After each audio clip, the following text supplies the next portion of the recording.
cherchez une école de référence pour une double formation universitaire et professionnelle de qualité? Voici l'opportunité à ne pas rater. L'École supérieure d'administration, d'économie, de journalisme et des métiers de l'audiovisuel ESAE vous offre des programmes d'enseignement en licence et en master orientés vers l'emploi qui font d'elle une référence à travers les filières de l'administration générale et territoriale, l'administration du travail et de la sécurité sociale, droit, diplomatie et relations internationales, administration hospitalière, universitaire et intendance, journalisme et métiers de l'audiovisuel et toutes les filières des sciences de gestion. Une seule adresse, www.esae.bj.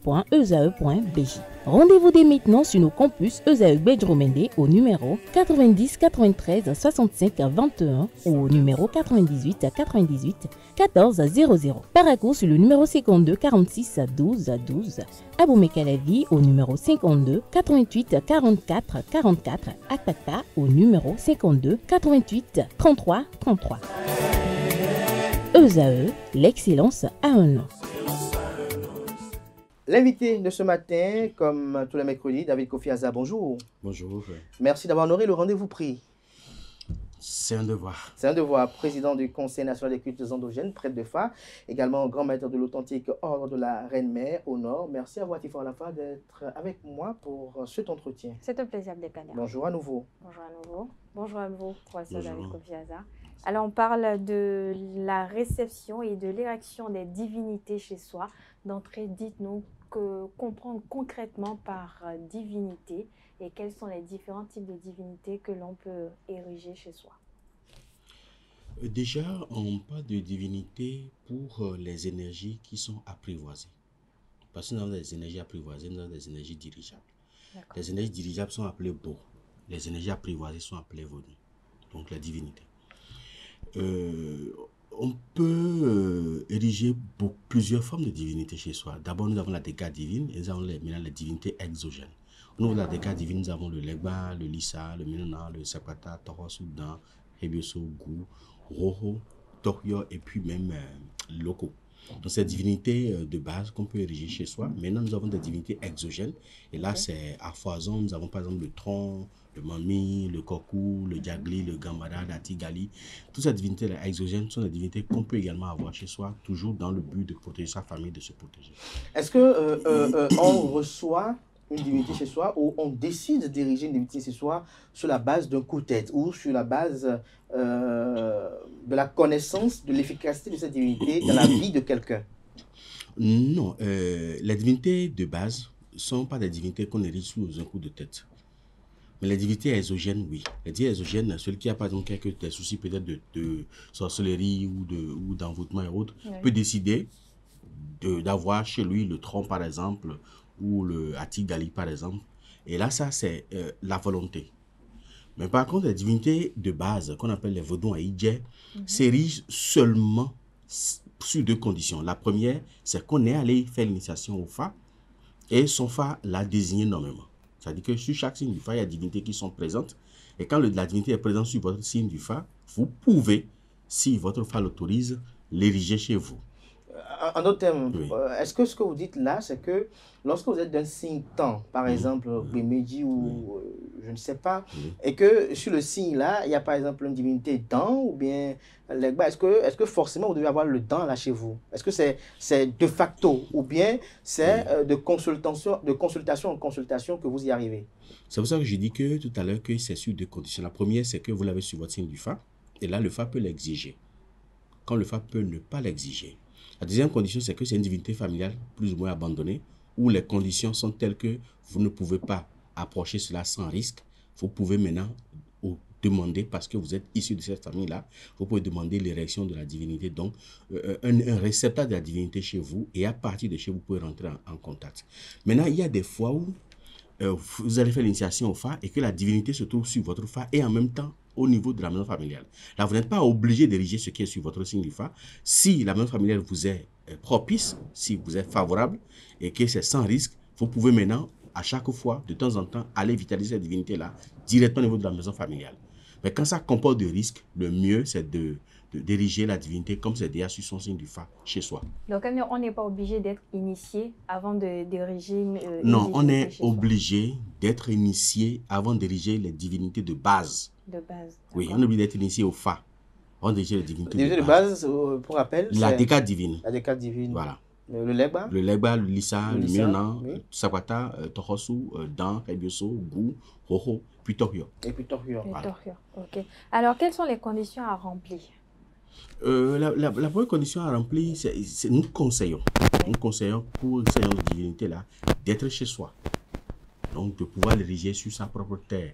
Parce que ce n'est pas bien qu'en location, qu'on érige une divinité directement à terre dans une location. Ça peut créer des problèmes après. Maintenant, il y a des gens où la situation est telle que l'élévation de la divinité est nécessaire et capitale. Donc, on est obligé de réaliser cette divinité-là dans des contenants. Soit dans une bassine, soit dans une caisse que l'individu garde le temps de pouvoir acheter chez lui-même et pouvoir le réinstaller. Donc, ça peut arriver, on peut faire dans ce sens-là. Mais les divinités exogènes, le mieux, la condition, c'est de pouvoir l'ériger chez soi. Chez soi. Voilà. Alors, David Kofi Hazard, vous le dites si bien, est-ce que tout le monde peut recevoir une divinité chez soi? Est-ce que tout le monde peut aller chercher une divinité chez soi? Parce que, par exemple, peut-être quelqu'un, il a écouté que, je ne veux pas peut-être stigmatiser, mais lorsqu'on prend par exemple les Azévodou, comme vous les qualifiez bien, très bien, on parle de Gambada, si je suis bien cultivé. Les Azévodou sont de deux ordres. Il y a les Kenessi. Voilà, les Kenessi. Les Kenessi et les Minona. C'est les deux formes d'Azévodou qu'il y a. C'est la polarité féminine et la polarité masculine. Quand c'est la polarité féminine, on parle de Minona. Quand c'est la polarité masculine, on parle de Kenessi. Donc, c'est les deux formes d'Azévodou que nous avons. Alors, lorsque la personne connaît un peu l'efficacité de ces Azévodou-là, est-ce qu'il peut, parce qu'il recherche une sorte d'efficacité, aller les acquérir chez soi comme ça? Là, il faut faire très attention. C'est pas exprès, je n'ai pas parlé de ça parce que acquérir les Azévodou requiert d'autres facteurs. Parce que ne peut détenir Azévodou qui veut, mais qui peut.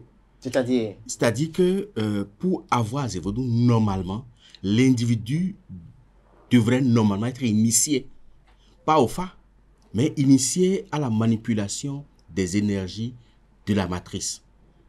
En un mot, on doit au moins lui lever un coin de voile sur ce que c'est que la sorcellerie. C'est capital. Et on a fondé nos ans. C'est-à-dire on doit pouvoir lui révéler un certain nombre de choses avant même, ça c'est les préparatifs ça, avant même de pouvoir lui ériger. Ou alors l'individu devra recevoir forcément l'initiation de base de l'ordre des Minona. Il doit forcément faire partie d'un ordre de Minona avant même qu'on n'enclenche même le processus d'érection d'un Azévodou.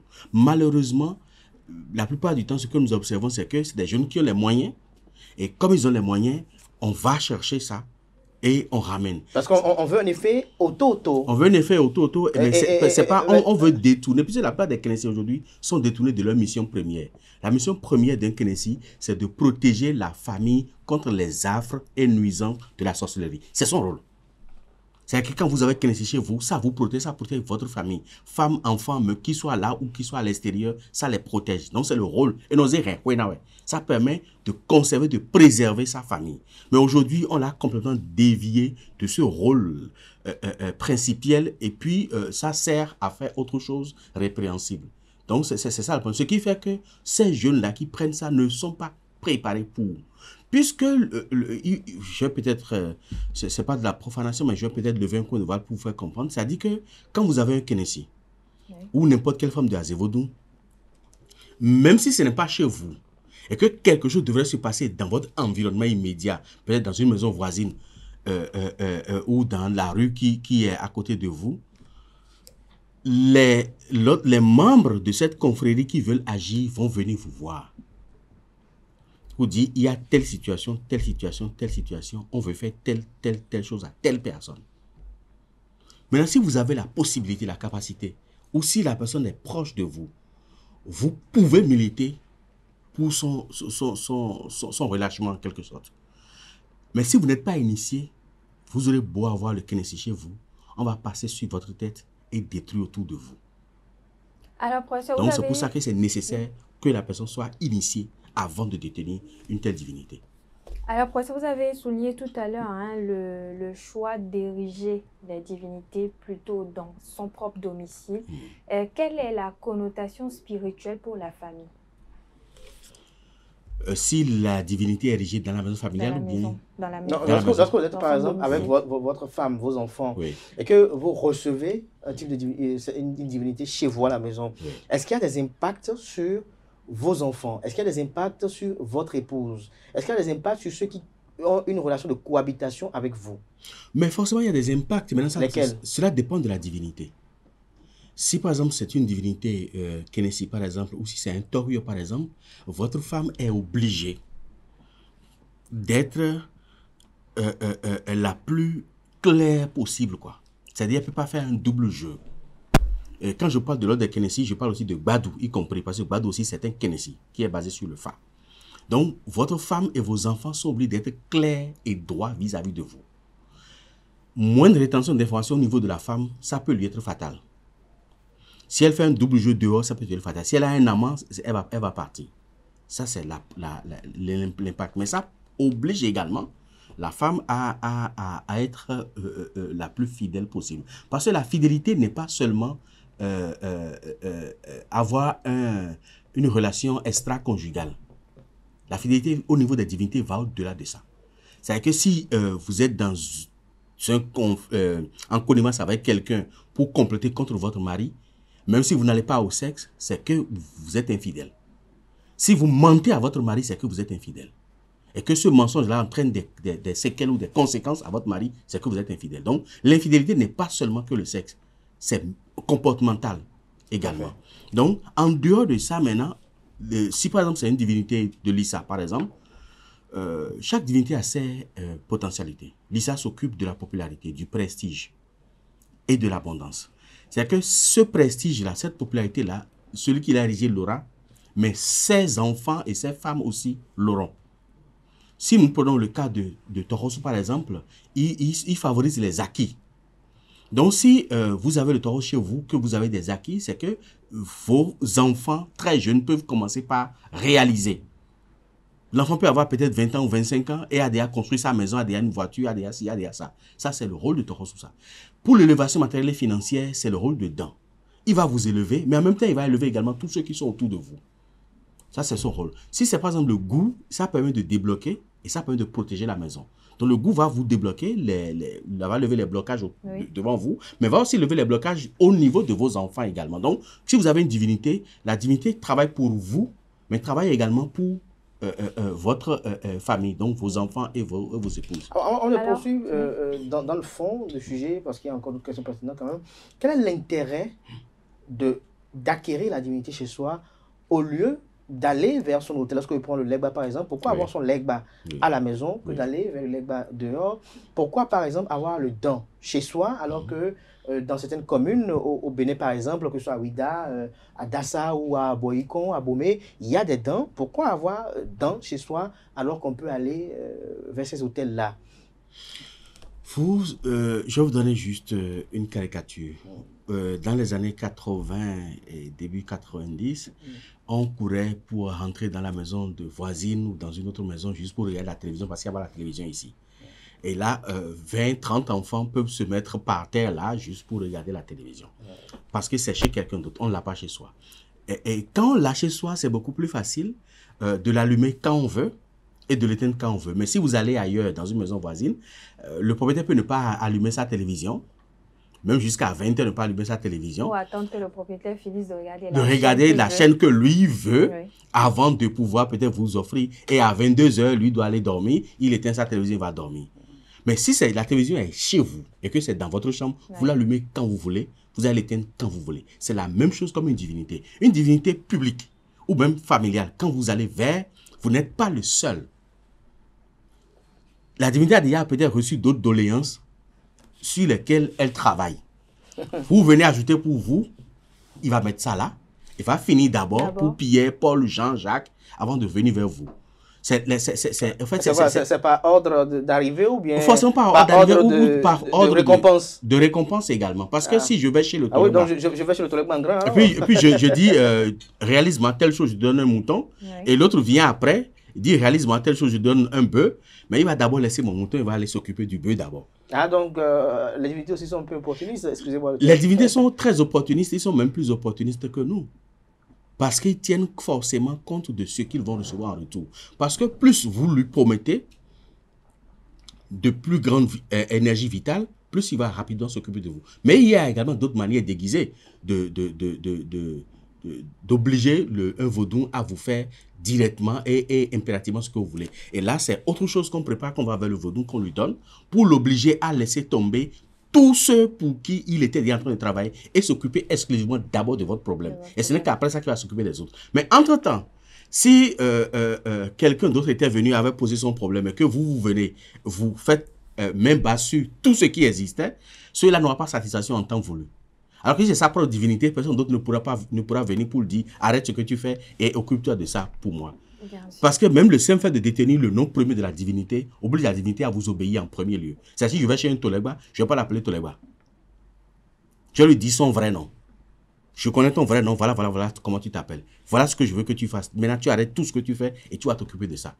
Il va arrêter. Mais David Kofi-Aza, est-ce que ça ne crée pas dans la concession, dans la maison, un conflit énergétique? C'est-à-dire, vous avez le Lissa qui a des domaines d'intervention qui sont peut-être asymétriques au Tohosu, vous avez le Dan également. Est-ce que le fait de... Parce qu'on regarde, on a des gens, par exemple, qui ont peut-être plus de 30 divinités chez eux à la maison, parfois une vingtaine, d'autres même jusqu'à 40 divinités chez eux à la maison. Alors, qu'est-ce que cela fait comme impact? Les enfants qu'ils ont, et qui par hasard n'ont peut-être pas pris cette voie, qu'en est-il demain pour eux dans la maison? Oui, au fait, pourquoi on a plusieurs divinités? Celui qui a Sakwata, par exemple, ne sera pas trop inquiété par rapport à la maladie, par rapport à la protection. Mais si je suis protégé, il faut que je mange. Il faut que j'entretienne la famille. Et là, j'ai oublié d'aller chercher un Dan.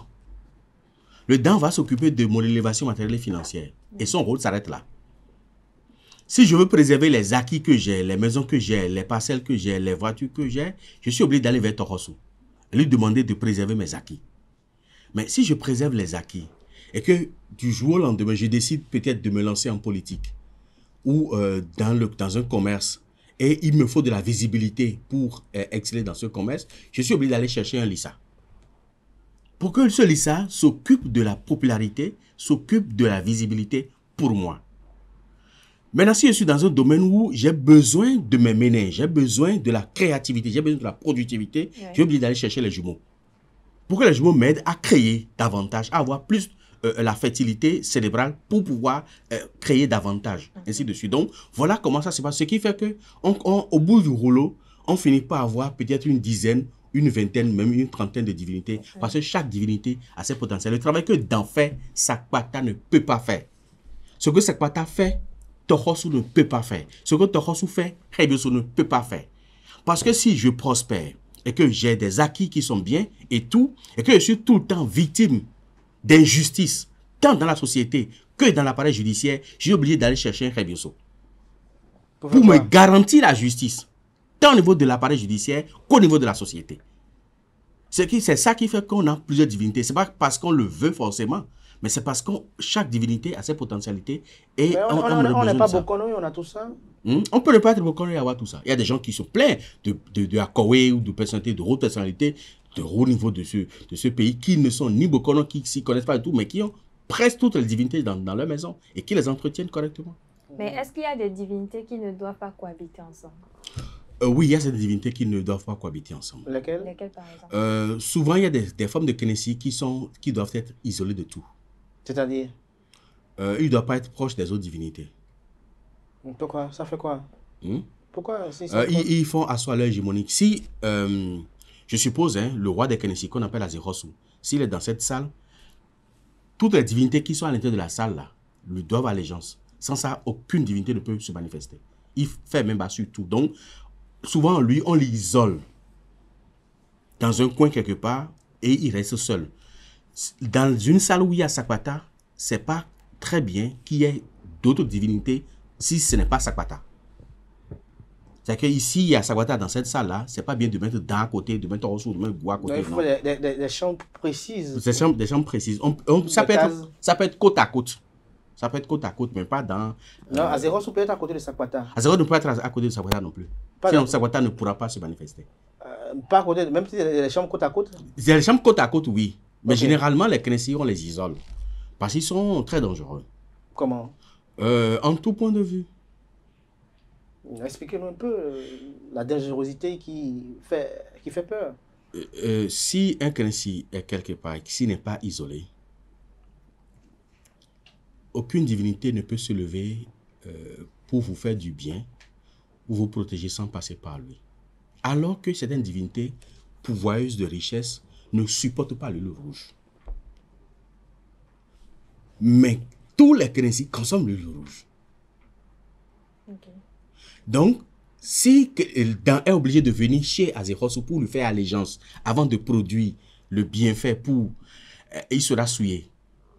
Et ça vous crée des problèmes, ça? Ça va vous créer des problèmes. C'est pour ça qu'il faut on l'isole carrément, on le met vraiment isolé des autres divinités. Mais est-ce que dans leur impact, interaction sur vous, est-ce que là aussi ils ne sont pas en conflit? Non, ils sont pas en rivalité? Ils sont pas en conflit, mais c'est que partout où Azéros passe, puisque vous savez que les divinités s'arrêtent au niveau de Sapata.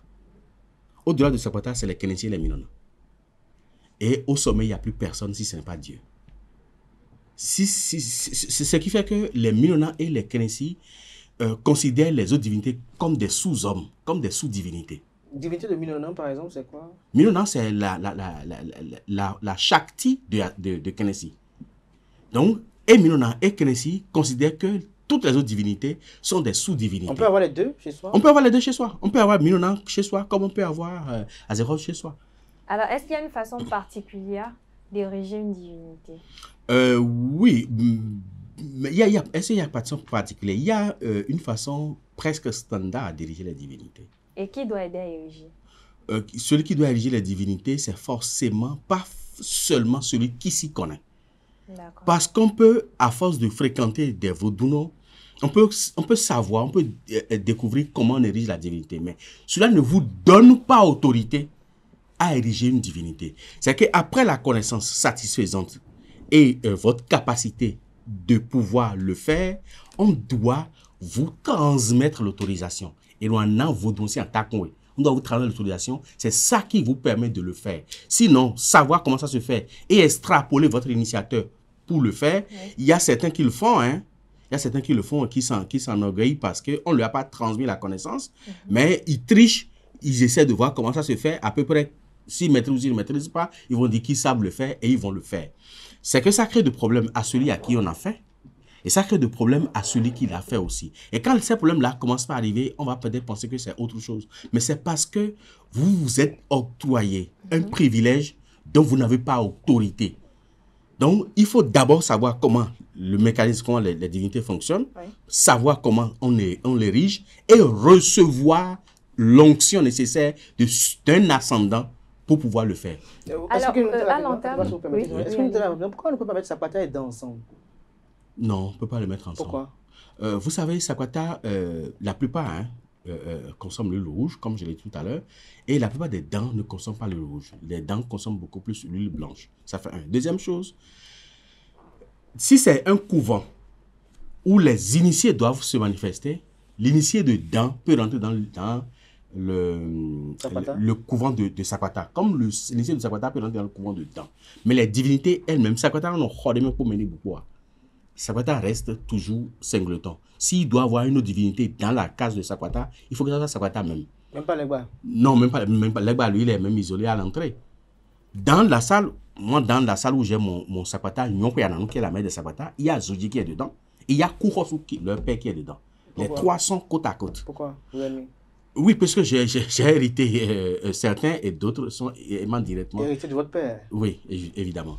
Alors, professeur, à l'entame de vos propos, vous avez cité les différents types de divinités. On a le Lissa, Torosso, le Don, le Goût. Quand on prend par exemple l'exemple du Lissa, comment on l'entretient lorsqu'on l'a érigé chez soi?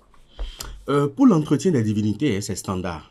C'est de l'eau, à l'exception de quelques Kenessi qui ne consomment pas de l'eau, mais on leur met l'eau par terre, ou qui consomment de l'eau de mer. Donc, nous avons l'eau, nous avons la boisson sucrée, si la divinité consomme la boisson sucrée, nous avons la boisson forte, si la divinité consomme la boisson forte, et l'huile que la divinité utilise.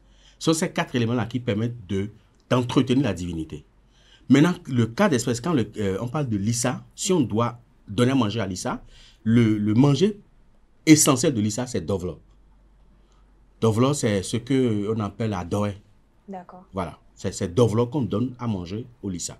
Et bien, les autres divinités, par exemple, le Sapata, c'est haricot. C'est-à-dire que celui qui est sous l'influence de Lissa ne doit pas manger le Dovlo. Mais il doit manger Dovlo, puisque c'est ce que son Lissa aime. Voilà. Il doit manger Dovlo. Donc, mais est-ce qu'il peut manger ce qu'on appelle le Lissa chez nous, c'est-à-dire l'escargot blanc? Oui, bien sûr, puisque l'escargot... Le blanc. Mais oui, même le blanc. Oui, c'est ça qu'on appelle agbo. Quand on dit Mina ou agbo, nous Lissa, c'est pas le bélier qu'on le tue, mais c'est les escargots. Quand on tue à Lissa, on coupe le bout et on recueille l'eau, la sève directement sur le Lissa. C'est ça qu'on appelle agbo. Nous, on a agbo, nous Lissa. C'est ça qu'on appelle agbo. Donc, Lissa consomme ça. Et on a forcément besoin de ça également pour entretenir le Lissa. Digression positive, par rapport à ce Lissa là, que pensez-vous de ceux qui disent qu'il y a une connotation spirituelle lorsqu'on le consomme parce que sa consommation ne rime pas avec l'escargot ordinaire? La consommation de quoi? Du Lissa gui, voilà, l'escargot blanc. C'est-à-dire manger l'escargot blanc et l'escargot ordinaire, c'est pas la même chose. Non, je vais vous dire, Lissa gui dont on parle, ce n'est pas ce que nous avons ici. Il s'agit du vrai Lissa gui. Et qui est comment? Qui est différent de ce qui est différent de ce que nous avons. Le vrai Lissa gui là, c'est même plus cher que caviar. Parce que vous trouvez un seul, c'est pas moins de 2, 3, 4, 5 millions. Un seul escargot. Sa coquille est transparente comme le verre. De sorte que quand vous le prenez, vous allez voir ces boyaux à l'intérieur. Et quand vous mettez ça dans une salle comme ça, la nuit, ça peut éclairer toute la salle, même toute la maison. Quand c'est quelque part. Et ce qui fait que quand on le trouve dans la brousse profonde, rien que ces rayons lumineux vous éblouir, de sorte que vous ne pouvez pas vous approcher pour pouvoir le prendre. Et après, s'il sent qu'il y a un danger, ça s'éteint et ça disparaît et vous n'allez pas le toucher. Parce que Lissa gui, le vrai Lissa gui, ce que nous avons, la coquille noire et puis la chair blanche, là, ce n'est pas Lissa gui. Non, on parle de Lissa gui, mais ce n'est pas le vrai Lissa gui là, c'est transparent. C'est transparent et ça contient l'antimatière, comme le dangbe qu'on appelle bon. Tout blanc. Non, l'antimatière, ce n'est pas tout blanc. L'antimatière, c'est une substance. Le dangbe pour là, c'est le piton tout blanc? Non, ce n'est pas le piton tout blanc. C'est un dangbe qui fait à peine 12 à 15 cm maximum, mais qui ne rampe pas, qui saute comme la grenouille. C'est la mère des Kwela dangbe. Et c'est le père qui est Dre. Donc, c'est la mère des Kwela dangbe. Ce dangbe-là, quand il touche le mur, il est de l'autre côté.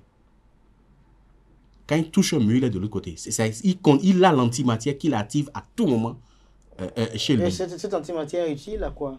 L'antimatière est très utile. C'est ça qui a permis de construire la pyramide. Les pyramides que nous avons un peu partout, en Égypte ou chez les Mayas et chez les Aztèques, tout ça. L'antimatière peut permettre, même 1 gramme d'antimatière peut permettre de soulever cette maison-là et de l'envoyer à des dizaines de milliers de kilomètres.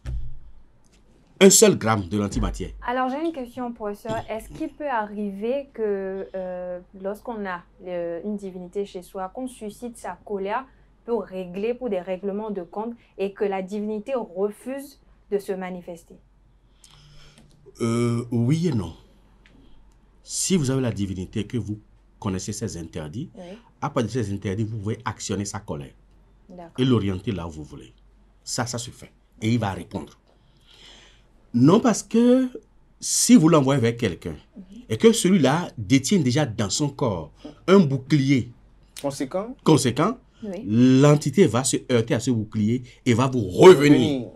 Mais son retour, puisqu'il a été en colère, il doit pouvoir déverser sa colère quelque part. Il vous revient, il va déverser sa colère sur vous. Soit sur vous ou vos enfants. Oui, soit sur vous ou votre environnement immédiat. Je m'en voudrais de finir ce sujet-là pour ne pas répondre à quand même une préoccupation d'un ami internaute qui nous suit très religieusement et qui avait une préoccupation qui est laquelle, je crois qu'elle est même partagée avec beaucoup de personnes, ceux dont les papas ont eu à faire beaucoup de luttes, la maman a eu à faire beaucoup de luttes et qui ont pris chez eux beaucoup de divinités, mais qui n'ont pas montré aux enfants comment user de cette divinité-là.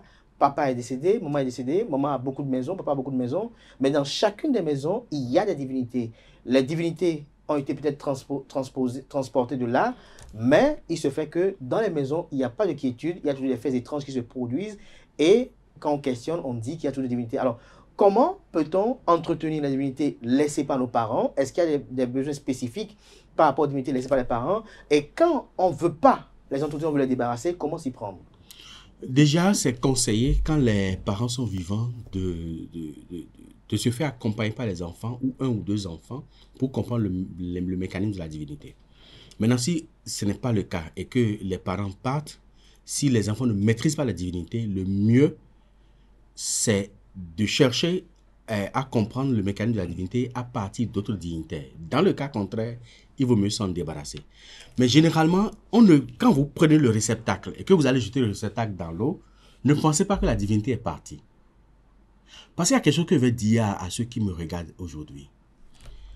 Ce que vous voyez là, l'autel de la divinité là, ce n'est pas la divinité elle-même. Ah bon? Non. Ce que vous voyez, ce qu'on érige là, on n'érige pas une divinité. Hein. On érige un réceptacle pour la divinité. D'accord. On érige juste un autel pour que la divinité puisse se manifester là. La divinité elle-même est invisible. Donc, ne croyez pas qu'en prenant votre legba, que vous allez le jeter dans l'eau, que le legba est parti, il est toujours là. Et demain, il va toujours causer des problèmes. Le mieux, en voulant se débarrasser du réceptacle, c'est que le même jour ou même après, il faut revenir maintenant pour prendre l'esprit de la divinité. Parce que l'esprit est en même temps visible et invisible. C'est-à-dire, le vaudou est en même temps visible et invisible. Donc, quand on se débarrasse du réceptacle qui est la forme matérialisée, il faut maintenant appeler l'énergie même, qui est la forme immatérielle, et qu'on met dans un canari, qu'on enchaîne, et on met un cadenas dessus, et on va plonger dans la boue, dans l'eau douce. Sans ça, là, vous allez vous débarrasser du réceptacle, mais l'énergie reste toujours là, et là, maintenant, ça va commencer par vous embêter. Pourquoi ça va embêter les enfants alors qu'ils n'ont aucun contrat avec eux? Ils ont un contrat avec eux parce que... ça parfois un peu injuste? Non, pas du tout. Des divinités s'en prennent à des enfants alors que c'est leur parent qui a amené cela dans la maison, peut-être pour des luttes, peut-être le papa aussi a commis des impairs avec la divinité qui est fâchée contre le père. Pourquoi les enfants, eux, vont souffrir de ça alors qu'ils n'ont aucune information? Je vous ai dit tout à l'heure que quand un papa a un dent, son dent va le faire prospérer, mais va faire prospérer ses enfants. Cette prospérité que le dent a donnée au papa, les enfants en ont bénéficié. Donc, ils ont bénéficié du fruit, du labeur de ce dent. Donc, le dent exige une reconnaissance. Si le père n'est plus là, exige une reconnaissance au niveau des héritiers. Parce que quand vous héritez de quelqu'un, vous héritez ses actifs, mais vous héritez aussi ses passifs. Donc, en héritant du bien que dent a aidé le papa à mettre en place, vous héritez également celui qui a aidé ce papa à mettre en place ce dent. Ce bien-là. Donc, on est obligé soit de les honorer ou alors de prendre des dispositions pour s'en débarrasser. De prendre les dispositions pour s'en débarrasser. Et pour finir, avant, c'est vrai que j'ai quand même des questions sur le plan politique à opposer, mais par rapport à ces divinités-là, un petit mot pour conclure, à tous ceux qui sont dans ce dilemme-là, de ne pas savoir, est-ce qu'il faut continuer à entretenir la divinité que papa a laissée? Est-ce qu'il faut continuer à entretenir la divinité que maman a laissée? Que faut-il en faire lorsqu'ils s'en approchent et qu'ils n'ont pas peut-être les effets escomptés? Qu'est-ce qu'il faut faire? Déjà, la première des choses, quand papa a laissé une divinité, avant de continuer pas à entretenir la divinité, même si vous savez comment le faire, c'est que vous devez enlever la main de votre papa de la divinité, sur la divinité, et la mettre derrière la divinité. Et d'aller à l'autosin zéonji. Et c'est un rituel qu'on doit faire pour que votre papa ne continue pas d'entretenir dans l'invisible la divinité. Mais qui fait le rituel? Est-ce que les enfants peuvent décider de faire le rituel? Les enfants peuvent décider de faire le rituel, mais eux-mêmes ne peuvent pas le faire pour eux-mêmes. Ils sont obligés de chercher quelqu'un qui s'y connaît très bien pour venir le leur faire. Donc la première des choses, c'est de... Avec tous les charlatans que nous avons aujourd'hui? Oui, on a tellement de charlatans qu'on ne sait même plus qui est qui, au fait. Malheureusement, c'est ça. Donc, la première des choses, c'est déjà d'enlever la main de papa, puis après, reprendre la main ou consacrer quelqu'un, désigner quelqu'un qu'on consacre qui va désormais maintenant entretenir les divinités. Mais l'idéal aurait été qu'on continue par entretenir cette divinité-là. Parce que c'est des divinités qui vous connaissent mieux, qui vous ont vu grandir, qui savent ce qu'il faut pour vous. Sinon, si vous allez chercher une nouvelle divinité, elle va prendre du temps pour mieux vous connaître, pour connaître vos potentialités et savoir comment vous ouvrir les portes. Mais tout ça, ça peut mettre des années. De sorte que vous allez avoir la divinité, vous allez dire, mais ça fait 1 an, 2 ans, 3 ans que j'ai. Mais parce que c'est une nouvelle divinité, Ouais. elle va forcément prendre le temps qu'il faut pour mieux vous connaître et mieux explorer vos potentialités autour de vous, afin de savoir comment vous protéger et comment vous faire prospérer. La prochaine fois, je vais vous interroger pour savoir si vous allez nous dire, est-ce qu'il y a un code pour échanger avec la divinité, pour Mais former bien des sûr, vœux bien avec sûr. la divinité? On va parler la prochaine fois. Mais j'ai également un ami internaute qui nous a suivi la fois passée, qui m'a demandé de vous poser la question de savoir, mais vous avez été au cœur d'une vaste polémique.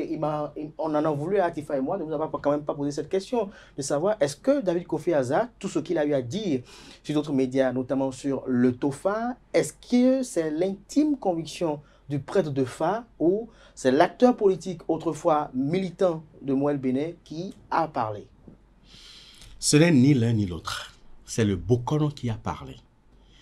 Et je défie ce Bokono-là qui pourra me dire que ce signe-là qu'on a obtenu n'a pas dit ce que j'ai dit. Tout ce qu'on me reproche, on dit, il faut que je tienne compte de l'actualité pour parler. Même si le FA a dit ça, je ne devrais pas dire. Je suis d'accord. Mais et nos comptes de la Goumounokan me hontent. C'est parce que nous sommes des amis que vais-je sélectionner un bon signe pour te dire non. C'est parce qu'il y a des problèmes, ou parce qu'il y a des craintes, ou parce qu'il y a des inquiétudes par rapport à la population, au sein de la population, que moi je dois tenir compte de ça pour faire économie de vérité par rapport à tout ce que le FA a dit. Je suis tenu en tant que beaucoup de dire ce que le FA a dit. Mais ce qui fait polémique aujourd'hui, j'ai parlé pendant 90 minutes. Mais on a juste pris mes propos d'1 minute. Et c'est ça qui fait polémique. Et les 90 autres minutes que j'ai eu à faire, tout ce que j'ai dit dans ça, personne ne s'y intéresse à ça. Alors que c'est la réalité qui est développée après. Donc moi, j'assume pleinement, hein, et je continue de le dire, j'assume pleinement ce que j'ai dit, parce que c'est le FA tel qu'on m'a appris qui a dit ça. Et je n'ai fait que répéter. Maintenant, pour que certains, j'ai même écouté un grand frère que j'estime beaucoup, monter au créneau, un artiste de renom d'ailleurs traditionnel, pour dire qu'on peut consulter le FA pour 2025 et que le FA allait parler de 2026. Je dis, c'est faire preuve d'une myopie grégaire. Myopie grégaire parce que, qui vous souviennent, le 6 décembre 2014, nous avons fait la consultation du TOFA, qui a de la description physique du président de la République qui va venir. Et ça s'est accompli 2 ans plus tard, en 2016. Donc, on peut consulter un TOFA pour une année qui va parler d'une autre année qui va venir. On a consulté le TOFA en 2014, mais ça a parlé de 2016. Pourquoi en ce temps-là, aucun d'eux n'était monté au créneau? Donc, moi je dis, on ne peut pas faire 2 poids, 2 mesures. Le TOFA, c'est comme danser dans... c'est comme la danse d'un éléphant dans une boutique de porcelaine. Soit vous cassez tout, soit vous aurez... Puisqu'il y a des fois où le TOFA est favorable pour la population, et là, la population applaudit et vous devenez l'ennemi des gouvernants. Il y a des fois où le TOFA est favorable pour les dirigeants.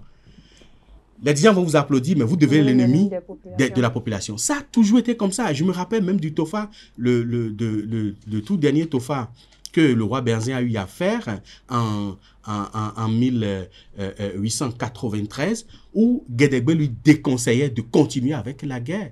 Mais Berzin demandait à ce que Guédégbé soit décapité. Il a dû fuir pour aller à Savay. Donc, des choses comme ça, ça arrive. Mais il faut comprendre qu'on ne peut pas voir le contexte ou voir l'actualité pour interpréter le FA en faisant rétribution d'informations, des rétentions d'informations et ne pas dire la réalité. Alors, donc, David Kofi Aza, est-ce que vous soutenez Patrice Talon? Patrice Talon n'est pas mon ami, n'est pas mon ennemi, mais c'est mon président de la République. Aujourd'hui, c'est lui qui est là. Vous êtes toujours en politique ou vous avez quitté? Vous avez pris une pause? Non, la politique, c'est un état d'esprit. C'est un état d'esprit. Oui, il y a aussi une question que je m'en voudrais, personnelle. Le TOFA, autrefois, il se faisait devant un roi. Oui. Aujourd'hui, vous le faites devant un président de la République qui est à même de faire un mandat renouvelable une fois. Est-ce qu'il n'y a pas un vice de procédure à ce niveau-là? À quel niveau? Je pose la question, puisque le TOFA se fait à un roi, maintenant se fait à un président de la République. Est-ce que la divinité, je ne sais pas. Le TOFA a une histoire. Le TOFA a été fait avant, ici, de 1715 à 1889. Le dernier TOFA est le 2 décembre 1889, c'est terminé. Mais pendant ces 175 ans du TOFA, il y a eu une période de 21 ans où le TOFA a été fait exclusivement par la population. de 1797 à 1818. Pendant ce temps, il y avait seulement la population qui organisait, qui finançait le TOFA. Mais après, quand le roi est revenu, le roi Guézo est venu, il a repris encore le TOFA en main. L'idéal aurait été que le TOFA soit fait devant le président de la République. C'était l'idéal. Et pendant plus de 17 ans, ça a été fait seulement exclusivement au niveau de la population. Aujourd'hui, le gouvernement a pris, a pris sur lui la charge d'exécuter ce rituel-là et d'affirmer et d'afficher et d'assumer pleinement l'identité du Fa. Donc, on ne peut que s'en réjouir, au fait. Et l'idéal aurait été que cela continue, même après Patrice Talon, que cela continue toujours pas se faire. Vous avez des craintes qu'après Patrice Talon, Non, pas de crainte qu'après Patrice Talon, ça ne va pas se faire. Mais le président de la République est libre d'assister à un TOFA ou de ne pas assister. Nous avons fait le TOFA pendant 10 ans avec le régime défunt. Ils n'ont jamais assisté à ça. Ils n'ont jamais même envoyé de délégation pour assister à ça. On ne leur en veut pas pour ça parce que c'est leur opinion, puisque pendant ces 10 ans-là, le pays a été christianisé au plus haut niveau. Donc, ce n'est pas là le problème. Mais nous, notre problème, c'est que après Patrice Talon, que celui qui vient refuse de le faire ou pas, le TOFA va devoir continuer. Oui. Merci à vous, David Kofi Aza, pour ces moments d'échange assez riches. Merci à vous, Atifa et Itayo Lafa, d'être restés avec moi pour conduire cet entretien. J'étais avec David Kofi Aza, qui est prêtre de Fa, président du CONASEB, le Conseil national des cultes endogènes, également prêtre de Fa, grand maître de l'authentique universel ordre de la Reine-Mère. Merci de votre attention, portez-vous bien. Belle suite de programmes sur ESAE TV.